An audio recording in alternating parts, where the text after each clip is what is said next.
I think. Therefore I am. Yes. Hi guys, welcome to another episode. We hope you've been enjoying what we've been filming and discussing. Today we're going to be talking about a song called I Don't Talk to Machines. Are cameras machines? Cameras technically are machines. We're talking to you guys, not to the cameras, which are machines. The song's kind of like an old friend. It's been around for many years, and it's probably the first song Stefan learnt of mine. It's that old, as long as we've known each other. That song's been around. And it's interesting how, even though it's such an old song, it hasn't really changed much from its initial form.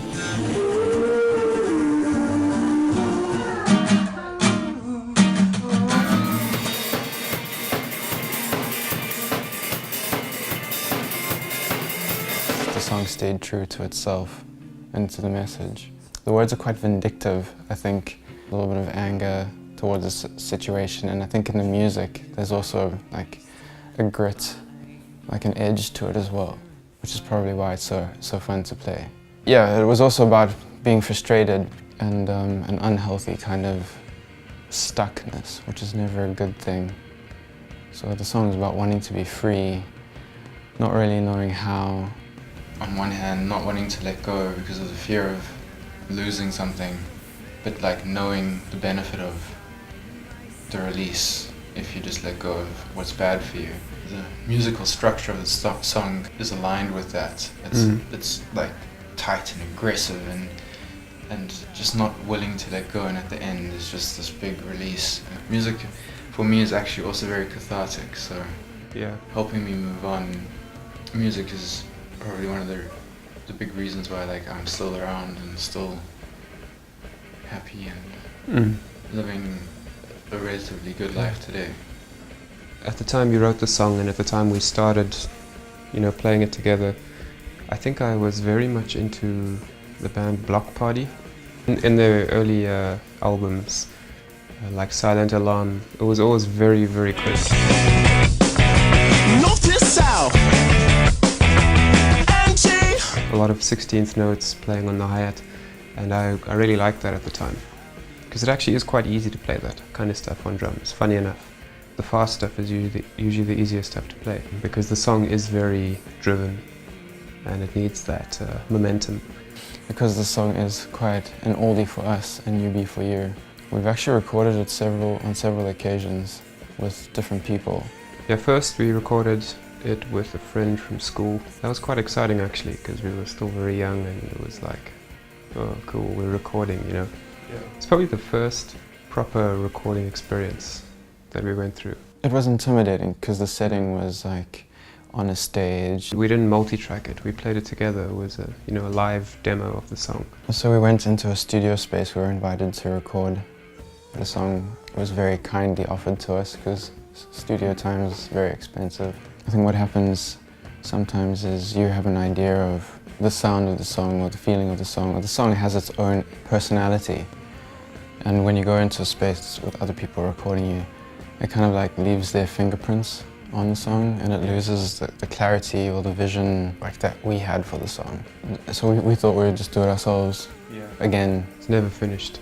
Yeah. In fact, yeah, it's still not finished. But this one we actually thought, how can we make everything sound as good as we could with the equipment we had at the time, which wasn't much. And it was the first time we, for instance, tried to double up guitar sounds. So I think if you listen to the song, you'll probably hear two guitar tracks, and one is on the left, one is on the right. And it just adds so much room to the song. Once we've finished speaking, you'll hear the song. Have a listen to the song and enjoy it. It's a lot of fun. If you like it, hit that like button. If you haven't yet, push the subscribe button. And please share with your friends, families, and other people who might kind of enjoy this kind of thing. Goodbye.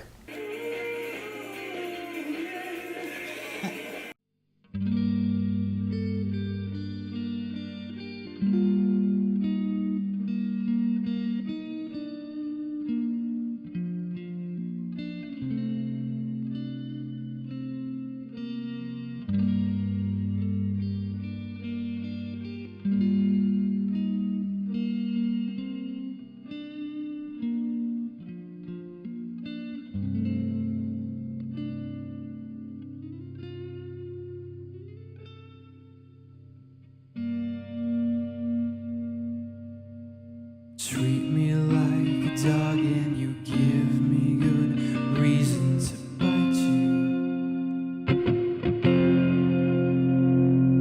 Treat me like a beast and I find more pleasure in frightening you.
Here's the rep.